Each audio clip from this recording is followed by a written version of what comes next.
सल्यानमा पछिल्लो समय मूला खेती फस्टाउँदै गएको छ। गहुँभन्दा दोब्बर आमदानी हुने भएकाले किसान मूला खेतीमा आकर्षित भएका हुन्। बजारको राम्रो माग र उत्पादनले किसानलाई थप उत्साहित बनाएको छ।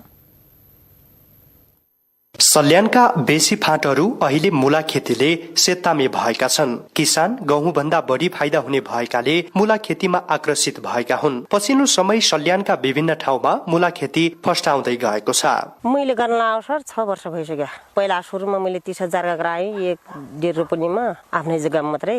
फेरि बढाएँ ठेक्काबाट जग्गा लगेर मैले त्यो पछिल्लो वर्ष 2.5 कुन्टल गराएँ। पोहोर साल मेरो सर 3 कुन्टल मूला भयो हो 60,000 आमदानी गरेँ मैले। यो साल त मेरो धेरै छ, लगभग 5 रोपनी नाग्न खोज्ला अल्सा हो जाला लगभग 4 नत्र 5 कुन्टल त होला। सबै सँगैनीहरूले मूला खेती सुरु गर्न लागे अनि मूला खेतीबाट फाइदा हुन्छ होला भनेर मैले पनि त्यही सोचेर अलिकति फाइदा होला यो गहुँभन्दा त मूलाले फाइदा गर्ने रहेछ भनेर अनि मैले पनि मूला खेती गर्न लागे। मूला खेतीबाट फाइदै हुने रहेछ, थोरैमा पनि धेरै फल्ने रहेछ अनि फाइदा हुने रहेछ, गहुँभन्दा धेरै फाइदा हुने रहेछ। बजारको माग राम्रो भएकाले किसान मूलाको बिउ खेतीमा पनि लागेका छन्। बिउ बिक्री गर्न कठिनाई छैन। जसले बिउ दिन्छ उसैले उत्पादन भएको बिउ किन्ने भएकाले बजारीकरणमा समस्या छैन। पहिला गहुँ लाउँथ्यौँ, अहिले मूला लाउँछौँ। मूलामा फाइदा भयो, गहुँमा घाटा भयो। मूलाबाट त धेरै फाइदा हुन्छ बाबु। अब 25,000 जतिको मूलाको बिउ बिक्री गर्छौँ। यही लिन आउँछ, बिक्री गर्ने समस्या छैन। कृषि विकास कार्यालयका अनुसार सल्यानमा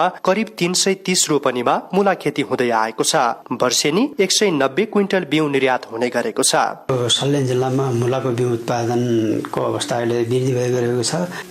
करिब 330 रोपनी क्षेत्रफलमा मूलाको बिउ उत्पादन भइरहेको छ। 190 क्विन्टलको हाराहारीमा हाम्रो बाहिर जाने गरेको छ। राम्रो आमदानी हुने भएकोले खाद्यान्न बालीभन्दा बिउबाट राम्रो आमदानी हुने भएकोले किसानहरू मूलाको बिउतिर एकदम आकर्षित भइरहेका छन्। मूला खेती सल्यानका किसानका लागि आमदानीको राम्रो स्रोत बन्दै गएको छ। सरकारी सहयोग र कृषि प्राविधिकमा लगानी बढाउन सके किसानको भविष्य झन उज्याल बन्न सक्ने देखिन्छ। सल्यानबाट अमृत कुमार बुढाथोकीको रिपोर्ट।